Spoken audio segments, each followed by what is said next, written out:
Hey everybody, Aaron here again. Just want to make a quick video about this situation with Richard Dawkins and the Northeast Conference on Science and Skepticism. Obviously, most of you have heard by now that Richard Dawkins was invited to this conference to be a panelist or speaker or something to that effect, and they basically disinvited him over the last week. Essentially, there's a YouTuber named Atheist who actually makes really funny animations. You should check out his channel. It's really funny. He deals with all types of topics like Christian apologist, feminist, Islamist. His video on William Lane Craig is absolutely fucking hilarious. I look for it all the time and just rewatch it. And I may even put both of his videos, that one and the one in this story, down in the low bar so you can see it. But he actually had this one particular video that was posted on Sargon of Akkad's channel, which obviously Sargon has 250,000 subscribers, so it got out there. This particular video, I won't go into it very much, but it essentially is a song where Big Red and an Islamist terrorist serenade each other because the ideologies of third-wave feminism and radical Islam kind of have some of the same totalitarian, oppressive elements to it. And Richard Dawkins shared that video on Twitter. You know, pretty innocuous, but because of that, he got his invitation to the conference rescinded. Now, Richard Dawkins is probably the most famous atheist in the world. Would I have posted an offensive video about Big Red and comparing her to an Islamist? Probably not. Not with having as much to lose as Richard Dawkins does. But we found out later through his post that he actually didn't know that Big Red was a real feminist out there in the world. And once he heard that she'd been threatened and harassed online, he actually pulled the video down of his own accord before his invitation was even rescinded.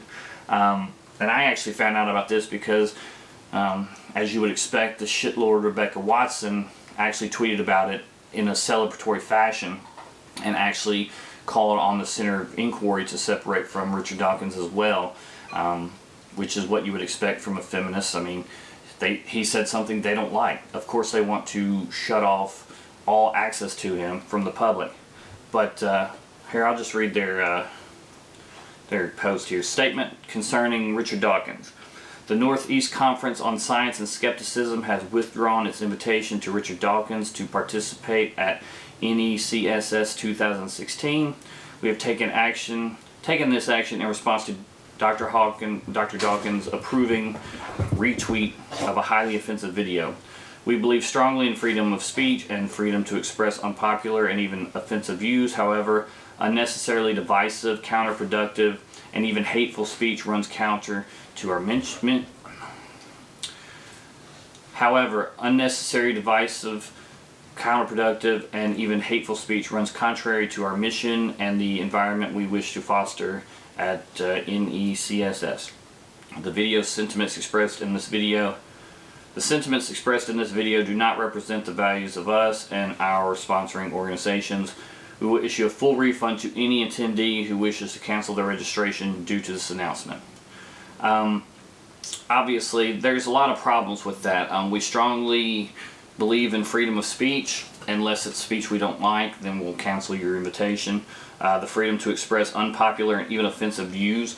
Obviously, his view isn't all that unpopular. Obviously, a lot of people agree with it, and you may be offended by it, but that's what free speech is. I mean, free speech does not protect you from offensive speech. And the divisive, counterproductive, hateful speech, I mean, you know, I don't see how it's divisive, and it's not productive. I'll give you that. I don't know how it's counterproductive. It's just a funny video making fun of people. But obviously, I mean, this particular conference is allowed to invite and disinvite whomever they want, and Rebecca Watson's allowed to celebrate him losing his invitation if she wants. But, you know, I guess the point is, I just don't think that this stuff is going to end. I don't think it's going to stop. I think that we're still going to have these types of problems. All I can say is that you have to keep saying what you believe. You have to keep posting videos you like, that you agree with, and you can't be afraid of these types of things. I'm sure this doesn't affect Richard Dawkins at all. And in fact, I think it actually helps when things like this happen, because it makes the people who cancel invitations like this look terrible. Because Richard Dawkins just posted a funny video. When he found out there was a problem, he put out an apology, got rid of the video, and came out looking like a class act, and they disinvited him anyway, which just makes them look like assholes. Of course, Rebecca Watson looks like an asshole because she is one. So, you know, if I was going to this conference, I would ask for a refund, but I don't even necessarily think that that's something that has to happen. I think that the damage is done. Once you cut off someone's free speech and say you're not welcome because you said something we don't like, I think you've kind of defeated yourself. I feel like regressives like this don't realize, because they're in this little bubble where they just kind of bounce off with people they agree with, that they don't realize that outside of that bubble they look like a joke and nobody wants to participate with them. So that's basically it. I mean, it's very disappointing that this is still happening to people. You know, especially Richard Dawkins, who is, like, if you've ever watched him or talked to him or listened to him, he's literally the nicest guy in the world. He's like a country gentleman. I don't understand why people have such a problem with him, but you know, whatever. He's just going to keep on keeping on, and so do we. So just keep expressing free speech, keep fighting for it, and eventually we're going to win. Thanks.